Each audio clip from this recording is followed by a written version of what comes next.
Epidemiologist, associate professor at the University of Ottawa. Good morning, doctor. How are you? Good morning. I'm fine. How are you?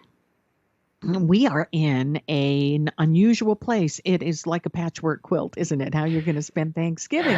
What does it tell us from an epidemiology point of view here? It tells us we live in a confederacy with different Mhm. strategies for managing public health across the country. It tells us that people are different across the country. It tells us epidemiologically we have inconsistent, unevenly distributed immunity and unevenly distributed adherence to public health guidelines. And those lessons are coming across clear. I've been running a couple of clips of Scott Moe and Jason Kenney this morning.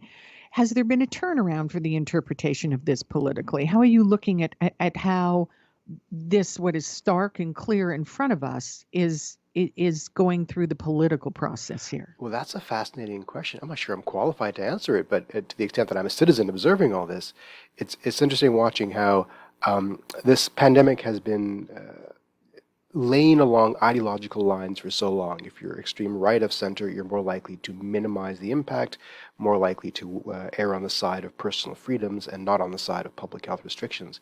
But that's coming back to bite those leaders on that end of the political spectrum pretty hard. And it strikes me that they're paying a cost for it right now because the virus doesn't care about your political leanings. It cares about control. So it seems that everyone's getting on board with the public health plan. And the public health plan means you slow down transmission and you accelerate vaccine uptake, and then we all get out of this together. We do, and it seems that every day and every hour, to tell you the truth, and I'm sure you're seeing the same, there's another door closing for the unvaccinated. It is whether it's a private business, whether it's the announcement from the federal government, there is vaccine passes. I'm reporting here from Prince Edward Island, and they've got a vaccine pass, very high vaccination rate, may I say here. But it seems that life is changing for the unvaccinated every Yes, moment it's of every it's day. it's true, and I mean, the whole thing's unfortunate. It's unfortunate we have a pandemic. It's unfortunate that people have suffered and died. It's unfortunate that some people feel that their civil liberties are being trampled upon. But the reality is that we need to enact some restrictions on the free movement of some people to encourage vaccine uptake. And this isn't without precedent. You know, this goes back hundreds of years. And back in 1890, the British government enacted vaccine passports that restricted the free movement of people in India in response to the plague pandemic because there was a plague vaccine at that point and the uptake of the vaccine was poor. So we have precedent for this. And it worked with the tobacco struggles as well. By preventing smokers from being in restaurants and bars and planes and trains, we encouraged people to stop smoking, or at least to curtail their smoking significantly. So it works, unfortunately. But that usually means some short-term curtailment of civil liberties to get the message across. Where are we heading here if you were a predictor at this moment?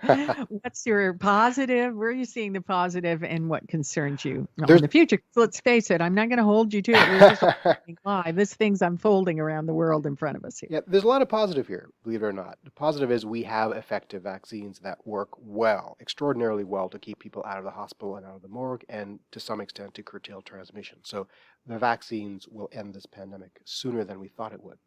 So I think in a few months, maybe sometime early next year, we'll have sufficient immunity in this country at least, through a combination of vaccination and infection and recovery, which does offer some degree of protection, that we probably won't be seeing any more waves. So we'll enter the endemic stage of this pandemic, and that means no more waves, but the level of endemicity matters. It's going to be high or low.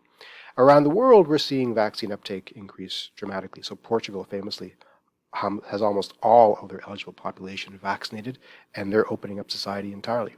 What we need to do now is push vaccination into low-income countries that don't yet have access. So my prediction is we are out of this locally, meaning in this country, sometime early next year, but the world will struggle with this for a couple of years more. Thank you so much for joining us and happy Thanksgiving. Thanks kindly. Thank you.